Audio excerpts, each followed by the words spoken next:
There's a dream you've been carrying around for a while now, maybe a few years. You can picture it so clearly, the finished thing, the whole life around it, right down to the small details. And here's the part that confuses you. You're not lazy. You think about this thing constantly. You research it. You save the articles. You imagine the exact moment it all finally comes together. But the actual starting? Somehow that never arrives. And late at night, you can't quite explain why. Meanwhile, you've watched people no smarter than you just go for it. Not because they were braver, they just weren't stuck where you're stuck. So let me tell you what's really happening, because it isn't what you think, and it isn't your fault. The first trap is the sneakiest, because it looks exactly like being productive.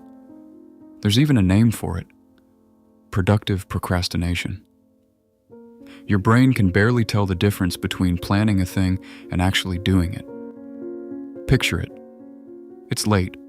You've got 12 tabs open, a color-coded document, a whole roadmap taking shape.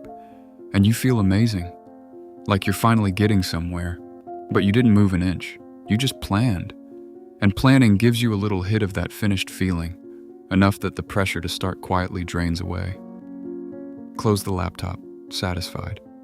Tomorrow you'll plan a little more. That's the whole trap. Thinking feels like progress, so the doing never has to happen. But planning feels so safe for a reason. And that reason is the second trap. Underneath all the thinking is a fear you might not even say out loud. It's not the fear of failing. It's the fear of finding out. Because as long as it stays an idea, it stays perfect. The book could be brilliant. The business could work. You could be great at this. An unmade thing has no flaws yet, no bad review, no clumsy first draft, no proof it came out smaller than you hoped. Your mind keeps the highlight version and quietly skips the whole messy middle where the real thing actually gets made. The second you start, that beautiful maybe becomes a real answer. And some part of you would rather keep the maybe forever. Same reason you never send the message or show anyone the draft. Unopened.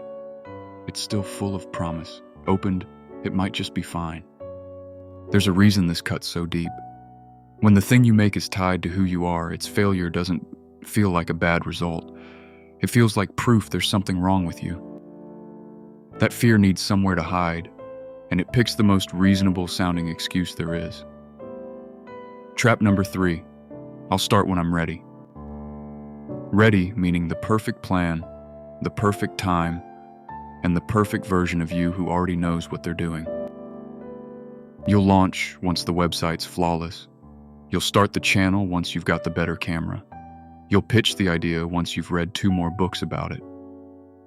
There's always one more thing to fix first, and fixing it feels useful, so you never catch that it's just another way to stay safely at the edge, one polish away from ever having to jump.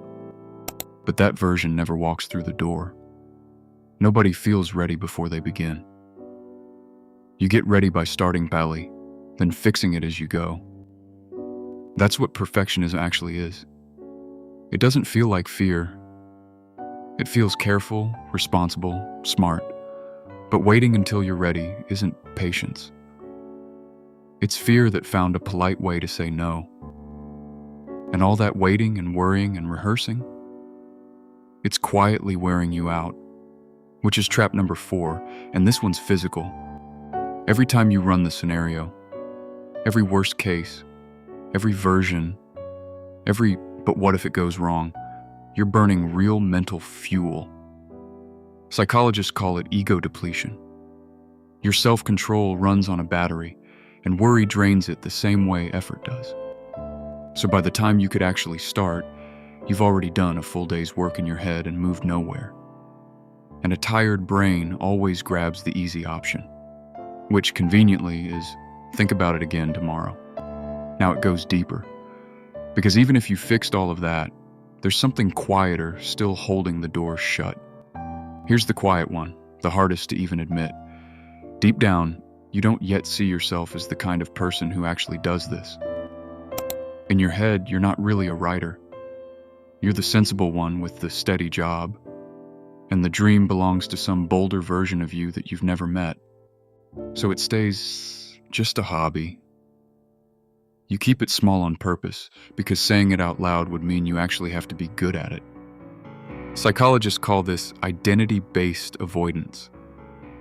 Nobody acts against their own self-image for long. Every time you try, it feels like wearing a stranger's clothes. Itchy, wrong. And within a week, you've quietly changed back into yourself. The way out isn't a bigger goal. It's letting yourself be a clumsy beginner at the new thing, out loud, before you feel like you've earned the name. Which leaves the last one, the deepest trap of all and the hardest to let go of. Somewhere along the way, you fell in love with your own potential. There's a name for this one too. Potential preservation. Because potential feels so much better than effort ever could. Potential is infinite. In your head, you could still become anything. Do the actual work, and you trade all that shimmering possibility for one small, ordinary, imperfect result. And your brain lights up way more for the daydream than for the grind. That's not a flaw in you, that's just how you're wired. Staying the person who could is safe. Could never lets you down. Did just might. And the years go by like this. Not in one big giving up, but in 1,000 tiny not-yets. The idea never dies. It just never gets to live either. And here's what ties all 6 of them together. Every one of these traps is doing the exact same job.